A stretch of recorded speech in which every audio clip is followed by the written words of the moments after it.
ربي من كل ذنب وأتوب إليه رب زدني علما رب اشرح لي صدري ويسر لي أمري واحلل عقدة من لساني يفقهوا قولي يا رب صل وسلم دائما أبدا على حبيبك خير الخلق كلهم وآله وصحبه أجمعين. میرے محترم بزرگوں، دوستوں، عزیزوں، حق تعالی شانہ ہمیں اپنی اور اپنے حبیب پاک صلی اللہ علیہ وسلم کی سچی محبت و عشق عطا فرمائے. صرف لفظوں کی حد تک نہ ہم رہ جائیں، الفاظ سن لیا، اشعار سن لیے، بابا کہہ دیا، سبحان اللہ کہہ دیا، خوش ہو گئے، اس حد تک بات نہیں رہنی چاہیے. دل کے اندر اللہ اور اللہ کے پاک رسول صلی اللہ علیہ وسلم کی محبت اور عظمت ہونی چاہیے. ٹھیک ہے نا؟ اس محبت کے خصوصی آثار ہوتے ہیں. ابھی ادھر بیٹھے تھے تو ایک طالب علم نے ربانیہ میں جو زیر تعلیم ہے مجھے کہا کہ حضرت شاہ صاحب کی کوئی بات سنائے. ہمارے حضرت سید نفیس الحسینی شاہ صاحب رحمہ اللہ کی کوئی بات سنائے. میں عرض کیا کہ اسٹیج پر سناؤں گا. اب میرے کان میں انہوں نے اجازت حل نہیں کرائی ہے، اس لیے شاہ صاحب کی بات ہی سے میں نے آغاز کرنا ہے اللہ کی توفیق سے. دو ساتھی حضرت شاہ صاحب کے پاس گئے، دیکھا تو ایک مہمان آئے ہوئے تھے جن کا نام تھا سید محمد حسین شاہ. وہ کہہ رہے تھے شاہ صاحب کو کہ میرا نام لکھ دیں. شاہ صاحب کیونکہ خطاط تھے، بہت بہترین خطاط تھے، تو لکھ کر میرا نام لکھ دیجئے اپنے قلم سے. شاہ صاحب نے پانی پی کے گلاس رکھا تھا، اس میں پانی بچا ہوا تھا. اس مہمان ساتھی کو کہا، ہمارے ایک ساتھی کو، کہ آپ پانی گرا کے اور پانی لے کے آؤ. اور پانی لائے، دوات میں ڈالا تھوڑا سا اور اس کا نام لکھ دیا سید محمد حسین شاہ. بعد میں ایک ساتھی نے پوچھا، حضرت یہ پانی تو گلاس میں پہلے بھی موجود تھا، آپ نے پانی گروایا اور پانی منگوایا؟ فرمایا اس کے نام میں محمد کا نام آتا ہے.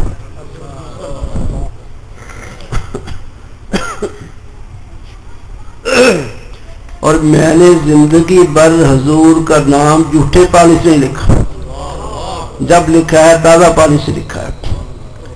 یہ اکابر تھے جن کے دل میں نبی پاک صلی اللہ علیہ وسلم کی صحیح عظمت تھی. ایسے ہی منصور اللہ صاحب بیان کر رہے کہ جنت البقیع میں ہمارے اکابر علماء دیوبند کثرت سے دفن ہیں.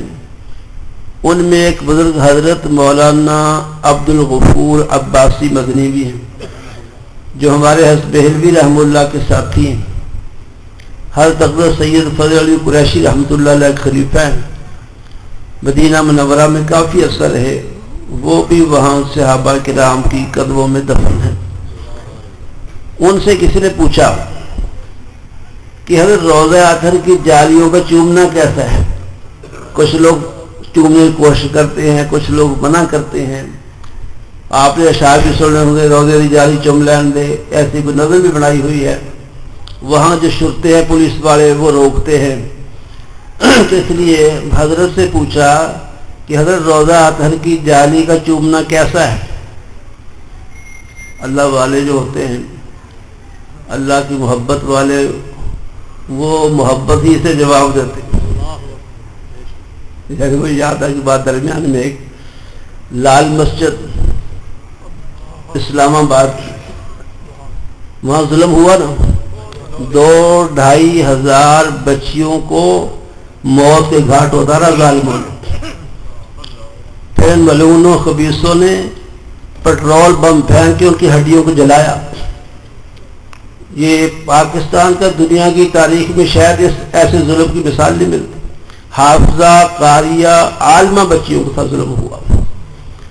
ان دنوں میں جب ابھی یہ آپریشن نہیں ہوا تھا اور بچیوں پر گولی نہیں چلائی تھی، اس سے پہلے حضرت شاہ صاحب ہمارے ہاں گھر تشریف لائے فیصل آباد میں. بیٹھے تھے تو کسی نے پوچھا حضرت لال مسجد کے مسئلے میں آپ کا کیا خیال ہے؟ تو بڑے جوش سے فرمایا مجھے نہیں پتا جائز ہے ناجائز ہے، میں تو یہ کہتا ہوں ہم ان کے ساتھ ہیں. ایسے فرمایا ہم ان کے ساتھ ہیں جو اللہ کی اور اللہ کی شریعت کی بات کرتے ہیں، ہم ان کے ساتھ. تو بہرحال مولانا عبدالغفور عباسی رحمہ اللہ سے کسی نے پوچھا کہ روضہ اطہر کی جالیوں کا چومنا کیسا ہے؟ انہوں نے بھی ایسا ہی آشکارانہ جواب دیا، یہ نہیں کہا جائز، یہ نہیں کہا ناجائز، فرمایا بھی روضہ اطہر کی جالیوں کو چومنے سے پہلے یہ سوچ لیا جائے کہ یہ ہونٹ اس قابل ہے کہ وہاں لگ سکے. وہ اتنی عظمت والی جگہ ہے، نبی پاک صلی اللہ علیہ وسلم کا مدفن ہے، جنت سے بڑھ کر اس کی شان ہے. حجت الاسلام حضرت مولانا محمد قاسم نانوتوی رحمہ اللہ جو بانی دارالعلوم دیوبند ہیں، 3 4 مہینے مدینہ شریف میں قیام کرتے تھے اور بار بار ان کی حاضری وہاں ہوئی. آج تو مدینہ ماشاءاللہ اس کا فرش بھی شیشے کی طرح چمک رہا ہے، اتنا صاف ستھرا، ایسی اس کی ہے، ٹیلے وغیرہ پتھر لگائے ہوئے. پنجابی بھی کہا جاتا ہے اتنا صاف ہے کہ پاکی کھا لو، اتنا صاف ہے، چہرہ نظر آتا ہے بعض اوقات پتھر سے. جس زمانے کی میں بات کر رہا ہوں اس میں کینکریاں تھیں، پاؤں میں چبھتی تھی، پاؤں زخمی ہو جاتے تھے، لیکن حضرت نانوتوی 3 مہینے 4 مہینے مدینہ شریف میں ٹھہرتے، کبھی جوتی نہیں پہنی، ہمیشہ ننگے پاؤں رہے. اتنا ادب تھا اور ادب سے ہی سارے کام بنتے ہیں. اور ایسی حضرت نانوتوی رحمہ اللہ فرماتے ہیں کہ خاک کے وہ ذرات، مٹی کے وہ ذرات جو نبی پاک صلی اللہ علیہ وسلم کے بدن یا کفن کے ساتھ لگے ہیں، ان کی شان اللہ کے عرش سے بھی بلند ہے. نبی پاک صلی اللہ علیہ وسلم کو اللہ نے ایسی عظمت و شان بخشی. تو اکابر علماء دیوبند عاشق نہیں تو دنیا میں حضور کا کوئی عاشق نہیں. یاد رکھو 70,000 علماء کی قربانی دی ہے، 70,000 علماء کی. انگریز ملعون کے دور میں جب اس نے یہاں ہندوستان سے اسلام کو ختم کرنے کی مکمل سازش کی، منصوبہ بنایا، پادریوں کا جال بچھایا، ہزاروں قرآن جمع کر کر کے مختلف علاقوں میں جلا دیے کہ یہاں سے دین ختم ہو جائے، ہمارے اکابر نے ڈٹ کے اس کا مقابلہ کیا. اندر نہیں گھسے، میدان میں نکلے. تاریخ پڑھو، شاملی کے میدان میں باقاعدہ انگریز سے مسلح جنگ لڑی ہے. حضرت حاجی بلاد اللہ ماہر مکی خلیفۃ المسلمین تھے، حضرت نانوتوی مولانا محمد قاسم نانوتوی سالار تھے جنگ لشکر کے. اس جنگ کے دوران انگریز کی گولی لگی حضرت نانوتوی کو، سر کے ایک طرف لگی اور سر کے اندر سے ہوتے ہوئے دوسری طرف نکل گئی. حضرت کے ساتھی حضرت گنگوہی یہاں ہاتھ رکھ دیا، ارے میاں قاسم یہ کیا ہوا؟ نہ گولی، نہ نشان، نہ زخم، نہ درد، نہ خون کا قطرہ، بالکل ٹھیک فوراً. ایسے لوگ تھے. امام ربانی حضرت مولانا رشید احمد گنگوہی کہہ دو رحمت اللہ علیہ، یہ حضرت نانوتوی کے ساتھی ہیں.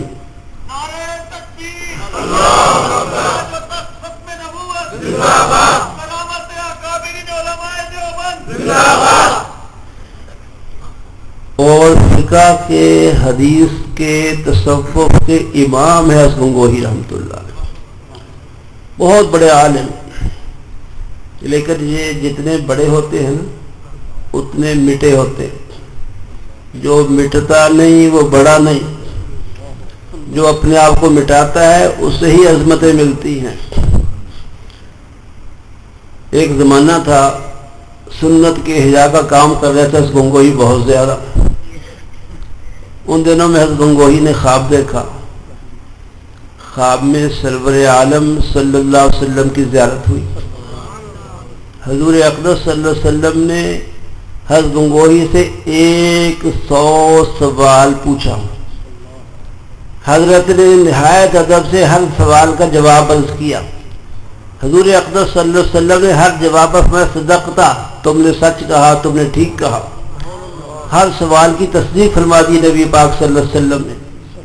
صبح کو اپنے احباب میں حضرت گنگوہی بیٹھے تھے، فرمایا خواب کا یہ اثر ہے، اب سارا جہان ایک طرف ہو جائے، میں رشید احمد ایک طرف ہوں، مجھے یقین ہوگا حق میرے ساتھ۔ اللہ پاک ان پر روح رحمت نازل۔ اتنے بڑے ہونے کے باوجود اپنے مریدوں کو ایک دفعہ کہنے لگے اللہ کی قسم تم مجھ سے اچھے ہو، یعنی اپنے آپ کو اتنا یقیناً برا سمجھتے ہیں، کم تر سمجھتے ہیں یقیناً، کہ اس پر قسم کھائی ہے کہ قسم خدا کی تم مجھ سے اچھے ہو۔ جتنے یہ حضرات بڑے تھے اتنے ہی مٹے ہوئے تھے۔ اس لیے سبق ہے ہمارے لیے، ہم ذکر کرتے ہوئے، کتابیں پڑھاتے ہوئے، حدیث پڑھاتے ہوئے، قرآن پڑھاتے ہوئے بھولتے نہ پھریں۔ ہر مسلمان کو اپنے آپ سے اچھا سمجھیں، ہر مسلمان کو اپنے سے بہتر سمجھیں۔ اگر ذکر کرتے ہوئے، نفل پڑھتے ہوئے، عبادات کرتے ہوئے، تہجد پڑھتے ہوئے یہ خیال آتا ہے کہ میں اچھا ہوں، لوگ تو ایسے ویسے ہیں، یہ سمجھ لیں اس کی محنتیں غیر مقبول ہیں۔ اور اگر یہ احساس بیدار ہو رہے ہیں کہ میں گندا ہوں، میں گناہگار ہوں، دوسرے مجھ سے بہتر ہیں، تو پھر یقین جانو کہ اس کی محنت قبول ہے اور اللہ کے نزدیک قرب کا ذریعہ ہے۔ یہی حضرت گنگوہی رحمہ اللہ ایک دفعہ لیٹے ہوئے تھے،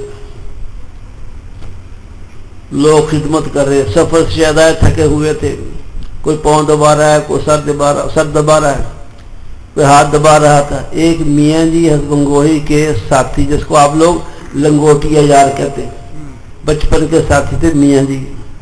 وہ میاں جی کہنے لگے حضرت گنگوہی سے مولوی صاحب آپ بڑے خوش ہو رہے ہوں گے، خود لیٹے ہوئے ہو، کوئی سر دبا رہا ہے، کوئی ہاتھ دبا رہا ہے، کوئی پاؤں دبا رہا ہے، آپ بڑے خوش ہو رہے ہوں گے۔ حضرت گنگوہی نے اس کا جواب بہت اچھا دیا، فرمانے لگے میاں جی میں خوش تو ہو رہا ہوں اس لیے کہ ان کے دبانے سے میری تھکن دور ہو رہی، لیکن الحمدللہ دبانے والوں میں سے کسی سے اپنے آپ کو اچھا نہیں سمجھتا، دبانے والوں میں سے کسی سے اپنے آپ کو اچھا نہیں سمجھتا۔ یہ ایک حقیقت اور جوہر ہے جو صحیح اللہ والوں میں ہوتا ہے۔ ایک تو فراڈی مکار ہم جیسے لوگ، ان کی بات نہ کرو، جو صحیح اللہ والے ہیں ان کو حقیقت یہ حاصل ہوتی ہے کہ لوگ ان کے ہاتھ چومیں، جو بھی احترام کریں، وہ پھر بھی ہر شخص سے اپنے آپ کو گناہگار سمجھتے ہیں۔ ہمارے بزرگوں میں حکیم الامت حضرت مولانا اشرف علی تھانوی رحمہ اللہ بہت بڑے عالم ہیں، علماء کے سرخیل ہیں، اولیاء کے امام ہیں۔ سید طائفہ حاجی امداد اللہ ماہر مکی کے براہ راست خلیفہ ہیں، ہزاروں مخلوق کو ہدایت ملی، 1200 کتابوں کے مصنف ہیں۔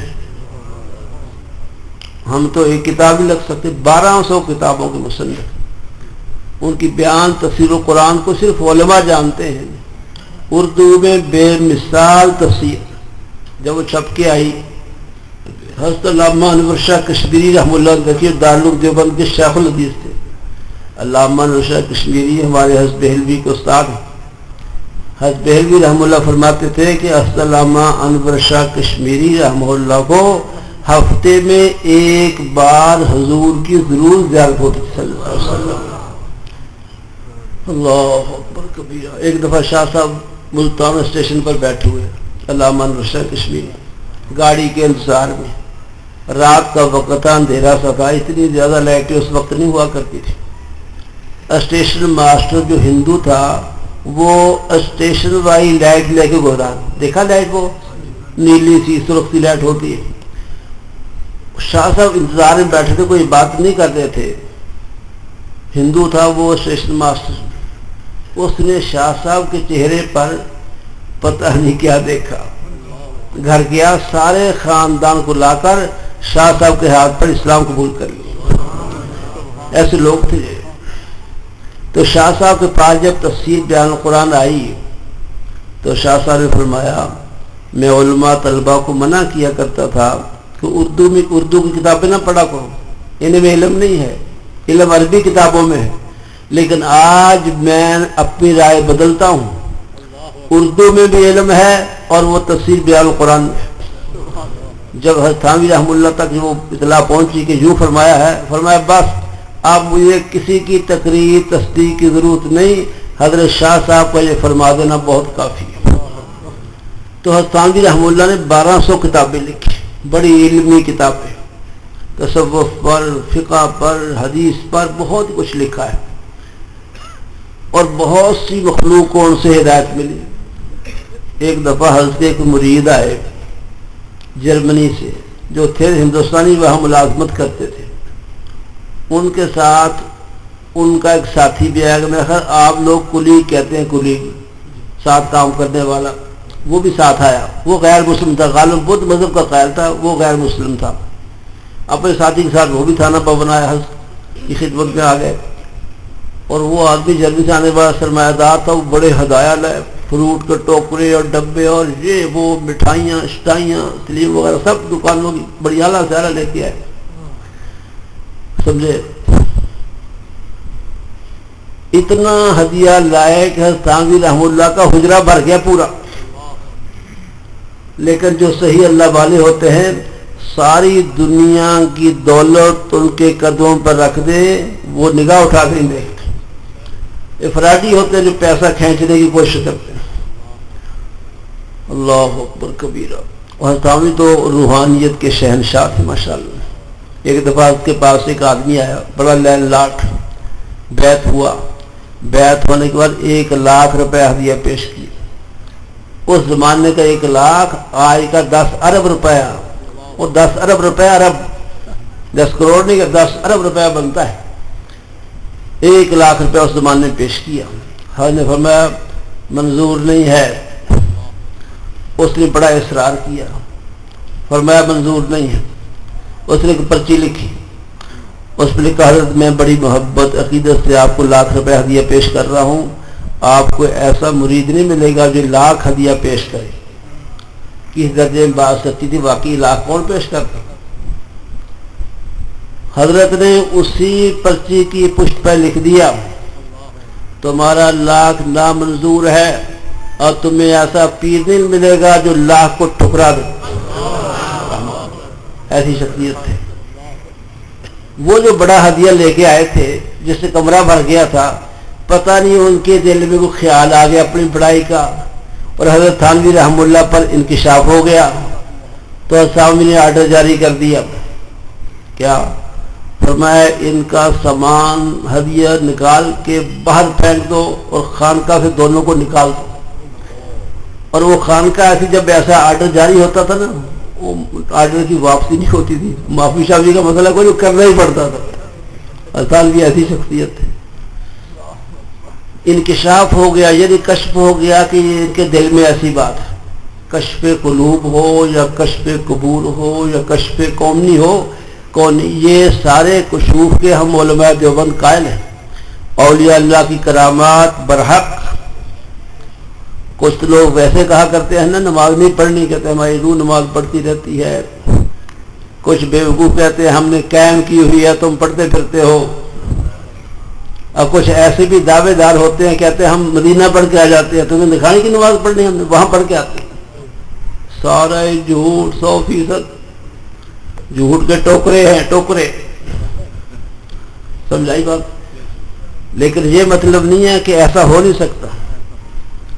صحیح اللہ والے ان کو یہ نعمتیں حاصل ہو جاتی ہیں. ایسا ممکن ہے مدینہ نماز پڑھ کے، یہ کوئی محال بات نہیں ہے، کرامت کے طور پر صحیح ہے. حضرت حالی شریف کی میں سوانح حیات پڑھ رہا تھا،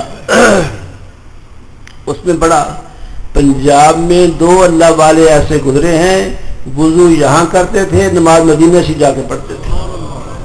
اور شیخ کی کلام میں کہیں دیکھا تھا مولانا زکریا کی، فرمایا بعض اللہ والے ایسے گزرے ہیں جب مدینہ منورہ جانے کا ارادہ کیا، منہ پر ایسے کپڑا کیا، جب ہٹایا تو مدینہ میں تھے. تو بطور کرامت کے ہم چیزوں کو مانتے ہیں، ہو سکتا ہے، لیکن کرامت بیان کرنے والا نمازی نہیں ہے، بھنگی چرسی ہے، تو ایسے شخص کی بات کو ہم کیسے مان لیں؟ یہ نعمتیں حاصل ہو سکتی ہیں لیکن حضور کے سچے غلاموں کو حاصل ہوتی ہیں. یہ شریعت سے انحراف، یہ نماز کا انکار جس کو کفر کہا جاتا ہے، تمام امت کے تمام علماء کے نزدیک نماز کا انکار کفر ہے، یاد رکھو۔ یہ 5 وقت کی نماز قطعی بدیہی، اس کا انکار کفر ہے۔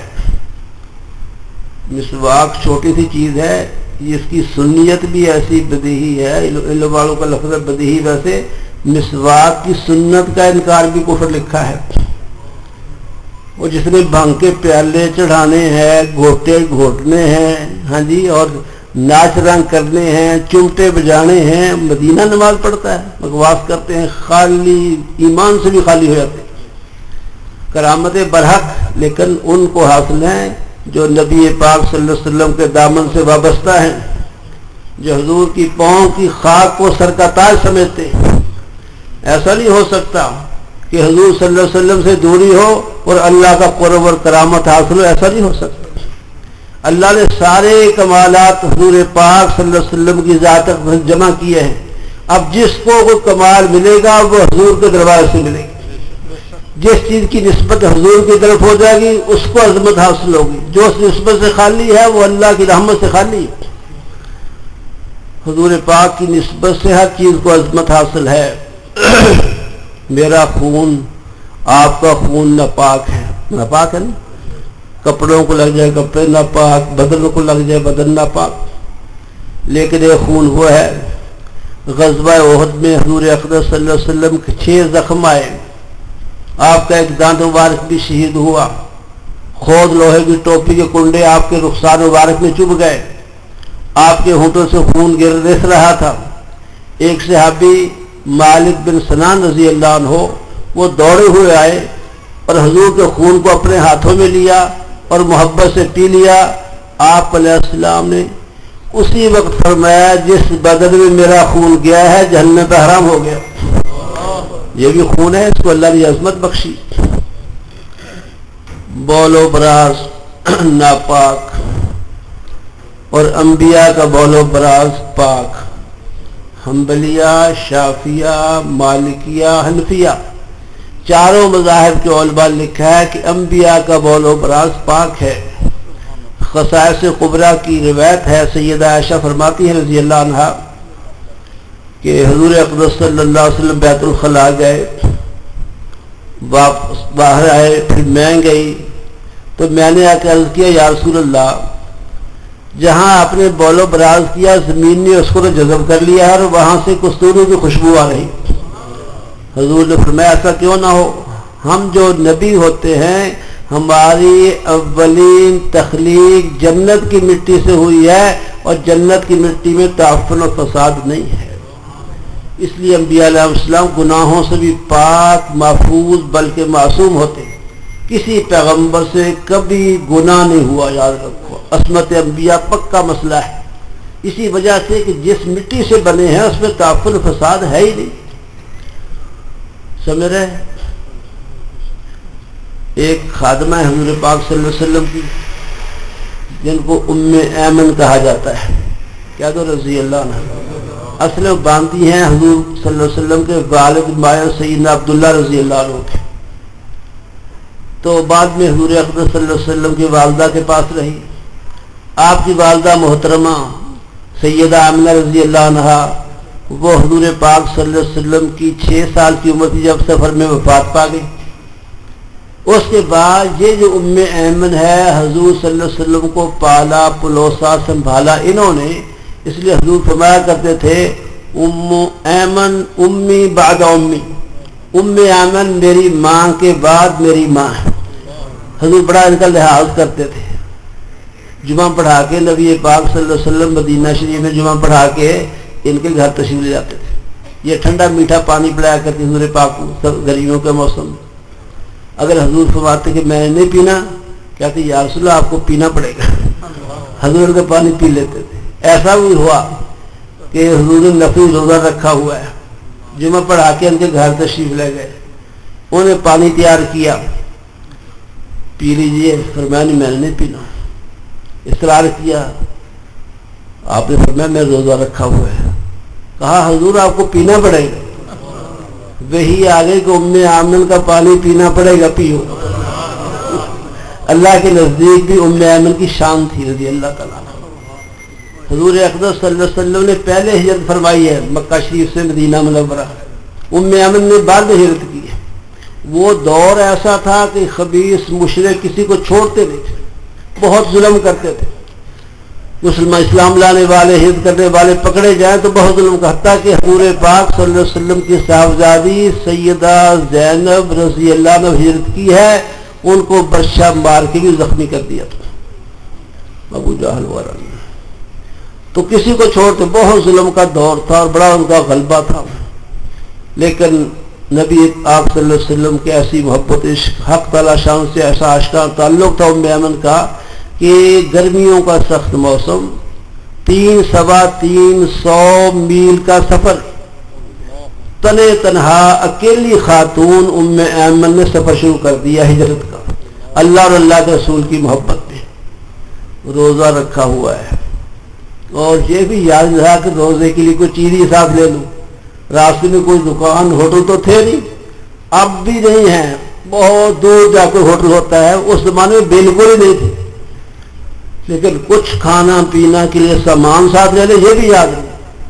فرماتی ہے میں نے سفر شروع کر دیا، 300 میل سے اوپر کا سفر ہے، خطرات ہیں، ایک دن میں پہنچ نہیں سکتی، راتیں بھی راستے میں آنی ہے، لیکن اللہ کی ذات علی پر یقین ایسا تھا، سفر شروع کیا۔ جب غروب آفتاب ہونے لگا فرماتی ہے مجھے خیال آیا کہ وہ میرے پاس تو پینے کھانے کی چیز کو نہیں، افطاری کیسے کروں گی؟ مجھے خیال آیا ہی تھا تو میں نے محسوس کیا میرے سر پر کوئی برتن آ گیا، میں نے برتن کو اٹھایا تو اس کے اندر کوئی پینے کی چیز تھی، افطاری کر لی، پی لی۔ اس پینے کا اثر کیا ہوا؟ فرماتی ہے کہ زندگی بھر کبھی پیاس نہیں لگی، میں روزے رکھے، میں بھاگی دوڑی، گرمی میں چلی پھری کہ مجھے پیاس لگے، دوبارہ زندگی میں کبھی پیاس لگی نہیں۔ شاید اللہ پاک نے کوثر کا جام اتار دیا، اس لیے کہ حدیث میں آتا ہے جام کوثر پینے کے بعد جنت میں جائیں تک پیاس نہیں لگے۔ تو وہ ام ایمن حضور کی خدمت کیا کرتی تھی، سخت سردی یا تکلیف کی وجہ سے نبی پاک صلی اللہ علیہ وسلم نے ایک برتن میں کہیں پیشاب کیا، صبح کو ام ایمن اٹھا کے پھینکنے کے لیے گئی، پھینکنے کی بجائے حضور کی محبت میں اس کو پی لیا۔ بدل مجہود کی روایت ہے، لکھا ہے فما مرضت حتی ماتت، موت تک کوئی بیماری پاس نہیں آ سکی، موت تک کوئی بیماری پاس نہیں آ سکی، زندگی بھر کے لیے صحت ہو گئی۔ ایک یہ بھی پیشاب ہے، اس کی نسبت حضور اقدس صلی اللہ علیہ وسلم ہو رہی ہے تو صحت مل رہی ہے، خون کی نسبت ہو رہی ہے، جہنم میں جانا حرام ہو رہا ہے، پسینہ میرا آپ کا بدبودار ہے۔ حضرت ام سلیم رضی اللہ عنہ حضور کی عزیزہ ہیں، حضور آرام فرما رہے ہیں، گرمیوں کا موسم، وہ آپ کے کمر پر سے پسینہ اکٹھا کر رہی، انگلی سے اکٹھا کرتے ہیں۔ حضور نے فرمایا ام سلیم کیا کر رہی ہو؟ کہ یا رسول اللہ آپ کا پسینہ شیشی میں بھر رہی ہوں، اس کا کیا کرو گی؟ کہ یا رسول اللہ ہماری جو خوشبو کی بوتلیں ہیں نا، بڑی بڑی بوتلیں خوشبو کی، ہم آپ کے پسینے کا ایک قطرہ ڈالتے ہیں اس کی مہک کو 4 چاند لگ جاتے۔ یہ پسینہ ہے، جس چیز کی نسبت بھی حضور کی طرف ہوگی اس کو عظمت حاصل ہو جائے گی۔ اس لیے ملنگوں کو کبھی عظمت حاصل نہیں ہو سکتی، کوئی کرامت نہیں مل سکتی۔ ہاں یہ توبہ کر لے، اللہ رسول کے غلام بن جائے، سب کچھ مل سکتا ہے۔ نماز کی طرف آئیں، روزے کی طرف آئیں، بھانگ ڈوڈے نہ بناتے پھریں، نماز روزوں کو بھانگ ڈوڈے نہ بناتے پھریں، نماز کی طرف نماز پڑھیں، تو پھر انشاءاللہ یہ بھی ولی اللہ بن سکتے ہیں، کرامتیں ان کو حاصل ہو سکتی ہے۔ اس کے بغیر جو کہتے ہیں ہم مدینہ گئے تھے، یہ بات نہیں مانی جا سکتی۔ ٹھیک کہہ رہا ہوں؟ تو حضور کی محبت، اللہ کی محبت، یہ اصل ایمان ہے۔ مدینہ شریف میں ایک بزرگ فرما رہے تھے کہ اصل چیز تو ایمان ہے، اور ایمان کا جوہر محبت ہے، جتنی اللہ کے پاک رسول علیہ السلام کی محبت ہوگی اتنا ایمان ہوگا۔ یہ محبت حاصل کیسے ہوتی ہے؟ صرف کتابیں پڑھنے سے نہیں، واضح کہنے سے نہیں، تقریریں کرنے سے نہیں، ہاں جی، اس کے لیے ایک الگ محنت ہے۔ علم پڑھ لینا بڑی چیز ہے، لیکن یہ اللہ کی محبت، اللہ کا عشق، اللہ کی عظمت، اللہ کی خشیت، اللہ کی ہیبت، اللہ کا خوف حاصل ہو، یہ نعمتیں اس وقت حاصل ہوتی ہیں جب ان لوگوں کی صحبت میں بیٹھا جائے جن کو یہ حاصل ہے۔ حضور اقدس صلی اللہ علیہ وسلم نے ایک صاحب سے فرمایا تھا، اہل ذکر کے پاس بیٹھا کر، اور جب تو وہاں سے نکلے تیری زبان اللہ کے ذکر سے تر و تازہ رہا کرے۔ نسخہ اصلاح فرمایا ہے، اہل ذکر اہل اللہ کی، اولیاء اللہ کی صحبت اور ذکر اللہ کی کثرت۔ جب تک اس کو نہیں کریں گے سب کچھ پڑھنے کے باوجود یہ نعمتیں حاصل نہیں ہوگی۔ ایک قصہ سنا کے ختم کرتا ہوں۔ علامہ عبد الرحمن جامی کو جانتے ہو؟ یہ مدرسوں والے تو بہت جانتے ہیں، شرح جامی ہمارے مدرسے میں پڑھائی جاتی ہے، اس کے مصنف علامہ عبد الرحمن جامی ہیں، کافیہ کی شرح جامی کے مصنف، بہت بڑے عالم، علم میں بڑی گہرائی اور وسعت، بہت محقق، بڑی تحقیقات تشریحات کرنے والے، لیکن سب کچھ تھا، یہ کچھ نہیں تھا جو میں کہہ رہا ہوں۔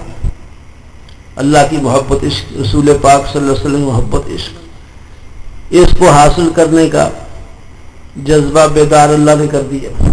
جب چاہتے ہیں کسی کے دل پر نظر کرم فرما کے جذبہ بیدار فرما دیتے ہیں، جب وہ چاہتے ہیں، جب شعر یاد آ رہا ہے اور آپ کی توجہ سے زبان پر آئے گا، ورنہ آپ کی توجہ سے بھول جائے گا۔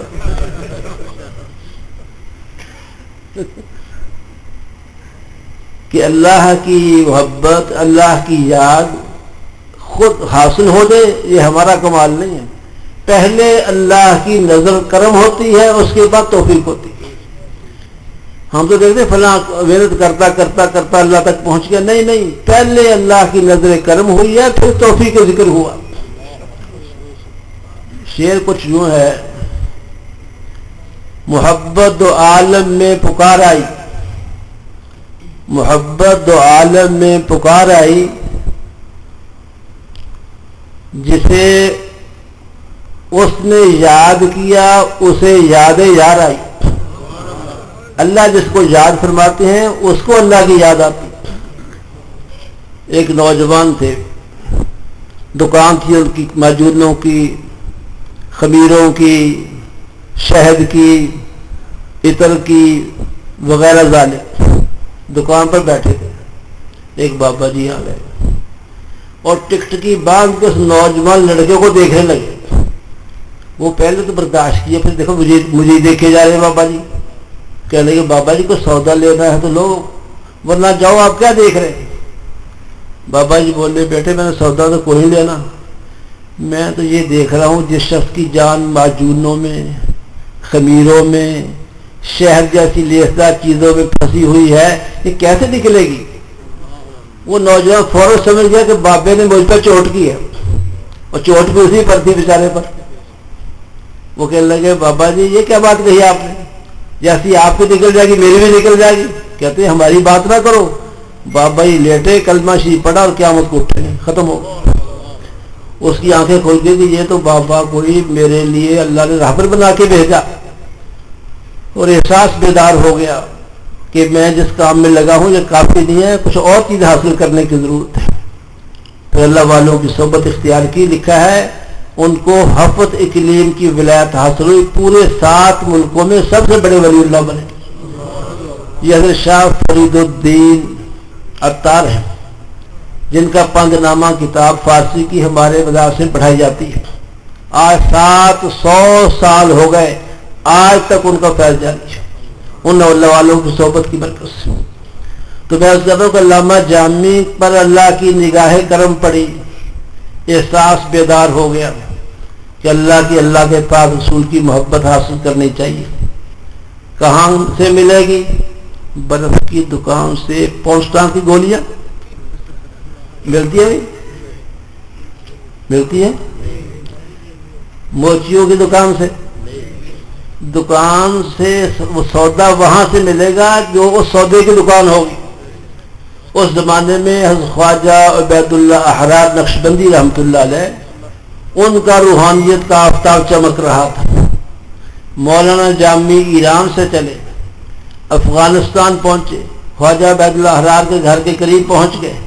دیکھا تو وہ گھر ایسے جیسے بادشاہ کا گھر ہو، بہت بڑا بنگلہ، بڑا زرق برق، بڑے پردے، اور یہ وہ سارا ہی سرمایہ دارانہ حال. حتیٰ کہ بعد کتاب میں لکھا ہے کہ جو بکریوں کے گائیوں کے لیے اور بھیڑوں کے لیے کیلے گاڑے ہوئے تھے زمین میں، وہ سارے کیلے بھی چاندی کے تھے. بہت ہی دولت مندی دیکھ کر متنفر ہو گئے کہ یہ کوئی اللہ کے ولی ہیں جو اتنی دولت پاس رکھتے ہیں، یہ نہیں اللہ کا ولی ہو سکتا، اس لیے میں ان سے تعلق نہیں قائم کروں گا. اور شاعر تو تھے، ایک مصرع کہہ دیا. مصرع نے کہا نہ مردست آن کی دنیا دوست دارد، وہ اس اللہ کے راستے کا مرد نہیں ہے، دنیا کو دوست رکھتا ہے. یہ بات کہہ کے بدعقیدت ہو کے واپس ہو گئے اور ملاقات بھی نہیں کی شیخ سے.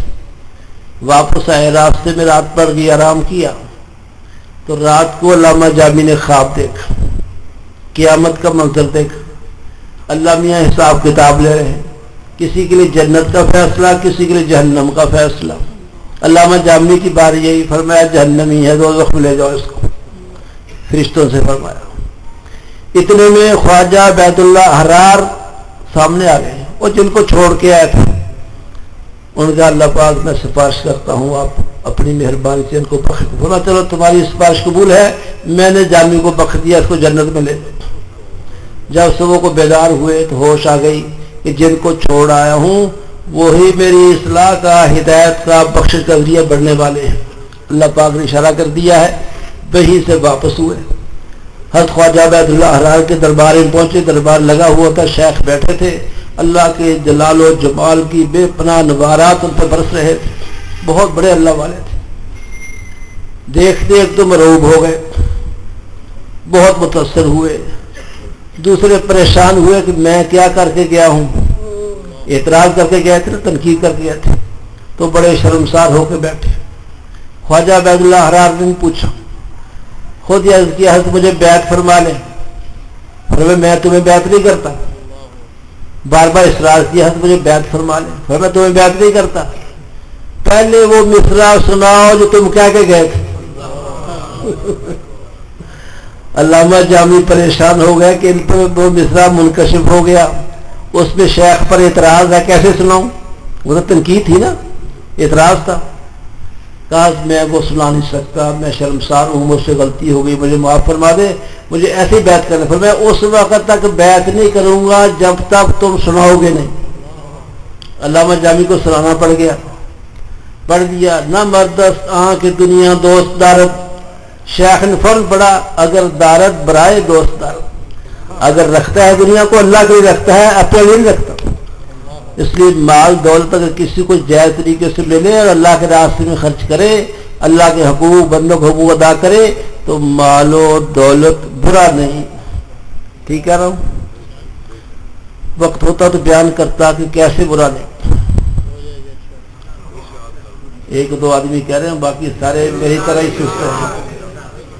داد نہیں لینی آپ کہ مال برا نہیں، بشرطے کہ جائز طریقوں سے ہو، جائز راستوں میں صرف ہو، اللہ کے احکام، مخلوق کے حقوق سارے ادا کیے جائیں، تو مال برا نہیں. حضور نے فرمایا ایک حدیث میں صلی اللہ علیہ وسلم، کہہ دو صلی اللہ علیہ وسلم، ہم الاخسرون، ہم الاخسرون، خسارے میں گئے یہ لوگ، خسارے میں. ہاں الاکثرون ہم الاکثرون، زیادہ مال والے ڈوب گئے، خسارے میں گئے. الا ہؤلاء و ہؤلاء، فرمایا زیادہ مال والے ڈوب گئے، خسارے میں گئے. ہاں جو اس طرح جھولیاں بھر بھر کے اللہ کے راستے میں خرچ کرے وہ بچ گئے. اس لیے مال ہو، اللہ کے راستے میں خرچ ہو، تو ماشاءاللہ یہ مال ذریعہ ہے، نجات بننے والا ہے. سیدنا سلیمان علیہ السلام کو تھوڑا مال دیا تھا اللہ میاں نے؟ پتہ ملکہ بلقیس کو دعوت بھیجا تھا ایمان لاؤ، اس نے آزمائش کرنے کے لیے ہدیہ بھیجا، 1000 باندیاں، 1000 غلام بھی بھیجے، اور وہ جو بھیجا تھا ہدیہ اس میں سونے کی 8-10 اینٹیں بھی لے کے آئے تھے۔ سونا ہر زمانے میں قیمتی چیز رہا ہے، اور بڑا فخر تھا کہ ہم کیا بڑا تیر مار رہے ہیں کہ بڑا ہدیہ لا رہے ہیں۔ حضرت سلیمان علیہ السلام تو اللہ کے پیغمبر تھے، وحی کے ذریعے اطلاع ہو گئی کہ سونا لا رہے ہیں 10-12 اینٹیں، اور بڑا فخر ہے کہ بہت بڑا ہدیہ لا رہے ہیں۔ سلیمان علیہ السلام کو اللہ میاں نے اتنا دیا تھا، اپنے درباریوں کو فرمایا میرے دربار شاہی سے لے کر شہر سے 27 میل دور تک سونے کی اینٹوں کا فرش لگا دو۔ 27 گز نہیں، 27 میٹر نہیں، 27 میل، 27 میل تک سونے کی اینٹوں کا فرش لگایا، بڑا چوڑا فرش، ایک اینٹ کا بڑا چوڑا فرش لگایا۔ 4000 سونے کی کرسیاں دائیں طرف، 4000 چاندی کی کرسیاں بائیں طرف، اس پر معززین کو بٹھایا۔ جب وہ ہدیہ لانے والے آئے جو 12 اینٹوں کو سمجھتے پتہ نہیں کیا چیز لے کے آئے ہیں، وہ شرم کے مارے ڈوب گئے پسینے سے کہ یہ تو 27 میل لمبا چوڑا فرش لگا ہوا سونے کی اینٹوں۔ ایک تخت حضرت سلیمان علیہ السلام کے پاس، جہاز بغیر سٹیم کے، بغیر انجن کے، بغیر اس کے چلتا تھا جہاز۔ ادبوہا شہروں میں روا ہوا شہر قرآن پاک میں ہے، صبح سے دوپہر تک اتنا سفر کر لیتا تھا وہ جہاز جتنا 1 مہینے میں سفر کیا تھا۔ اور جہاز تھا کتنا بڑا؟ مفسرین لکھتے ہیں کہ اس جہاز پر 6 لاکھ کرسیاں لگتی تھی، 6 لاکھ کرسیاں۔ یہ مولانا انور صاحب ہیں، آگے اسٹیج پر تشریف لائے، آدھے ادھر آگے، بے ادبی نہیں ہونی چاہیے، ہمارے بزرگوں میں داخل ہے ماشاءاللہ۔ 6 لاکھ کرسیاں جہاز پر بچتی، اس وقت جہاز پر لگتی تھی۔ 6 لاکھ انسان سوار ہوتے تھے، جہاز لے کے اڑتے تھے۔ اور کرسی پر بیٹھنے کی بے ادبی کو معاف کیا جائے۔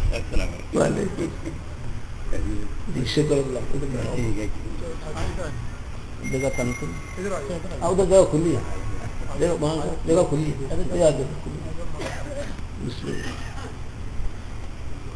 جہاز پر 6 لاکھ کرسیاں بیچتی تھی، 6 لاکھ انسان بیٹھتا تھا، وہ جہاز لے کے اڑتا تھا، اور بڑا تیز، ہوا کے ٹکراؤ کا کوئی نقصان نہیں ہوتا تھا، کوئی انجن نہیں تھا، کوئی بھاپ اسٹیم نہیں تھی، ویسے اللہ کا حکم چھوڑتا تھا۔ ایک دفعہ جہاز اڑا جا رہا ہے، راستے میں کاشتکار زمیندار نے دیکھا کہ سلیمان علیہ السلام کا جہاز آ رہا ہے، تخت آ رہا ہے، جہاز میں آ کر تخت تھا، اس نے تخت سلیمانی کو دیکھ کر یہ بات کہی، سبحان اللہ، اللہ نے آل داؤد کو کیسی عزت بخشی۔ حضرت کی ہر چیز پر حکومت تھی، ان تک ہوا بھی باتیں پہنچا دیتی تھی، وحی بھی ان کو آتی تھی، پرندوں کی، جانوروں کی، چیونٹیوں تک کی بولی کو سمجھتے تھے، چیونٹوں کی آواز کو سنتے بھی تھے، سمجھتے بھی تھے۔ قرآن پاک میں واقعہ، لشکر جا رہے سلیمان علیہ السلام، چیونٹی کی جو بادشاہ بڑی تھی اس نے چھوٹیوں کو کہا کہ بلوں میں گھس جاؤ، لشکر سلیمانی آ رہا ہے، لا یحتمنکم سلیمان وجنودہ وہم لا یشعرون، کہ وہ لشکر آئے گا، سلیمان علیہ السلام آئیں گے، کہیں تمہیں وہ روند نہ دیں، ان کو پتہ بھی نہ کہ رونے جا رہی ہو۔ اس کی اس بات کو قرآن کہتا ہے سلیمان نے سنا، فتبسم ضاحکا من قولہا، اس کی بات سن کر سلیمان علیہ السلام مسکرائے۔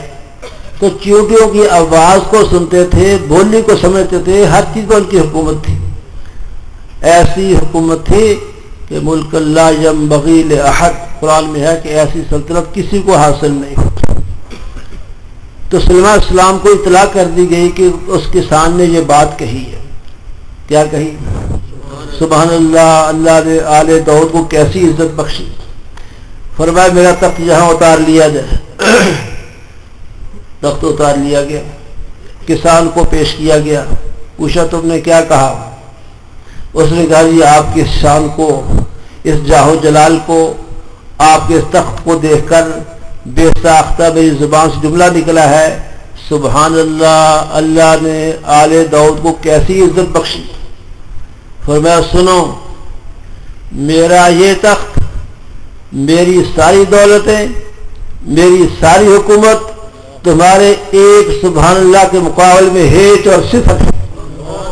یہ سب فنا ہونے والی چیز ہے، اور سبحان اللہ، اللہ کے پاک نام کا ذکر اور اس کا ثواب ہمیشہ رہنے والی چیز ہے.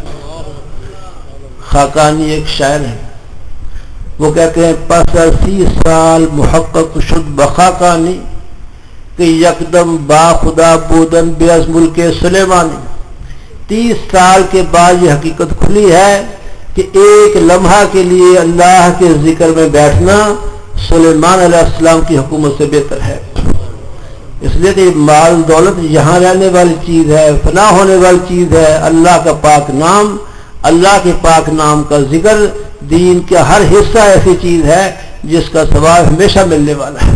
اللہ پاک ہمیں ان چیزوں کی عظمت اور یقین نصیب فرمائے.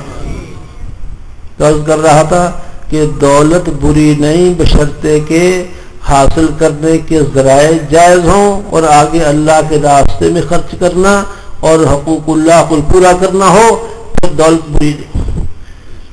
سید عبد الرحمن عوف کیا تو رضی اللہ، ان کو حضور کی دعا ملی تھی. جس کو حضور کی دعا مل جائے تو سبحان اللہ. ان کے مال میں حضور کی دعا سے برکت بہت ہوئی ہے. فرماتے ہیں کہ شام سے قافلے آتے ہیں، اونٹوں پر سامان لاد کے لاتے ہیں.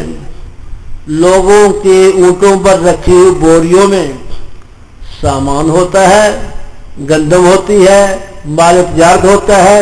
میرے اونٹوں کی بوریوں میں اشرفیہ سونا بھرا ہوتا ہے. لیکن سخاوت اتنی تھی. مدینہ شریف کے صحابہ کے خاندان، اہل بدر کے خاندان، احد کے شہداء خاندان، حدیبیہ کے صحابہ خاندان، غریب مسکین یتیم بیواؤں سب کی فرشتے سیدنا عبد الرحمن عوف کے پاس سب کے گھروں میں سونے کی پڑیاں بھر بھر بھیجا کرتے تھے. اور روزانہ 2 وقت 250-300 آدمیوں کا کھانا ان کے دسترخوان پر کھایا جاتا تھا. غربا، مساکین، مسافر جمع ہوتے تھے. لیکن حالت یہ تھی، بسا اوقات ایسا ہوا دسترخوان لگ گیا، کھانے چن دیے گئے، 250-300 آدمی کھانے کے لیے بیٹھا ہے. حضرت عبد الرحمن عوف رضی اللہ عنہ کو حضور کا زمانہ یاد آ گیا کہ حضور کے فقر و فاقہ کا یہ عالم تھا. اس کو بیان کرنا شروع کر دیتے، خود اتنا روتے، مجمع کو اتنا رلاتے. ایسی کیفیت مجمع پر ہو جاتی تھی کوئی بھی نہیں کھاتا تھا اور بغیر کھائے دسترخوان اٹھا لیا تھا. دولت تھی لیکن دولت دل میں داخل نہیں تھی. اس لیے حضرت خواجہ عبید اللہ احرار رحمۃ اللہ علیہ نے سمجھا دیا علامہ جامی کو کہ اگر ہم نے دولت رکھی ہے تو دولت ہماری ذاتیات کے لیے نہیں ہے، یہ سب کچھ اللہ کے لیے ہے. اور ایک بات یہ فرمائی، یہ تم نے کیلے دیکھے، کیلے سمجھتے جو چاندی کیلے زمین میں گاڑے ہوئے تھے جانور باندھ، یہ تم نے کیلے دیکھے نا چاندی کے، یہ کیلے ہم نے زمین میں گاڑے ہیں، دل میں نہیں گاڑے ہوئے. پھر جامی رحمہ اللہ کو بیعت کیا، اللہ اللہ بتایا. وہ بہت اونچے لوگ تھے. اللہ خواجہ عبید اللہ احرار خود بہت بڑی شخصیت ہے. علامہ جامی کو اللہ پاک نے عشق الہی، عشق رسول کا بہت اعلیٰ مقام نصیب فرمایا. میں نے یوسف زلیخا پڑھی ہے فارسی. ہمارے استاد کہا کرتے تھے یوسف زلیخا میں علامہ جامی کی تصنیف ہے، چونکہ وہ علامہ جامی نبی پاک صلی اللہ علیہ وسلم کے عشاق میں صدر الصدور ہے. اس میں ایک نعت ہے جو نبی پاک صلی اللہ علیہ وسلم عشق کے ساتھ بہت عظیم نعت لکھی ہے. لکھی تھی کسی کو سنائی نہیں تھی. ارادہ یہ کیا تھا کہ روضہ اطہر پر جا کر پہلے حضور کو سناؤں صلی اللہ علیہ وسلم. سفر شروع کر دیا مدینے کا. سعودی عرب کے بادشاہ خواب آیا کہ فلاں آدمی فلاں راستے سے آ رہا، اس کو روک دو. علامہ جامی داخل ہونے لگے، روک دیے گئے۔ علامہ جامی راستہ بدل کے آنے لگے، پھر خواب آیا فلاں راستے سے آ رہا، اس کو روک دو، پھر روک دیے۔ تیسرا راستہ اختیار کر لیا، پھر خواب آیا کہ روکو، پھر روک بھی دیے گئے اور گرفتار کر لیے گئے کہ شاید کوئی اچھے انسان نہیں ہے جن کو حضور پاک صلی اللہ علیہ وسلم آنے کی اجازت نہیں دے رہے۔ جب گرفتار کر لیے گئے، پھر وقت کے بعد خواب آیا، حضور اقدس صلی اللہ علیہ وسلم نے فرمایا کہ جامی کو کوئی تکلیف نہ پہنچے، یہ کوئی مجرم نہیں ہے، یہ ہمارے عاشق ہیں، انہوں نے ایک نعت لکھی ہے، میرے پاس آ کے پڑھنا چاہتے ہیں، اگر یہاں آ کے پڑھیں گے مجھے روضہ اطہر سے نکل کر سننی پڑے گی۔ یہ اس صحبت کی برکت سے اللہ پاک نے ہر جامی کو اس مقام تک پہنچایا۔ تو میں عرض کر رہا کہ علم بڑی چیز ہے، تحقیق بڑی چیز ہے، حفظ بڑی چیز ہے، ساری بڑی دولتیں ہیں، ان میں نور اس وقت آئے گا جب اس میں اللہ رسول کی محبت شامل ہو۔ اللہ مجھے بھی نصیب فرمائے، آپ کو بھی نصیب فرمائے۔ کافی دیر ہو گئی، اب آپ کی جان چھوڑ دینی چاہیے۔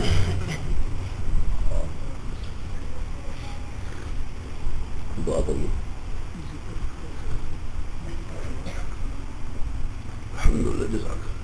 تھوڑا ذکر کرنا ہے، 11 بار کل ہو نصیب پڑھیے۔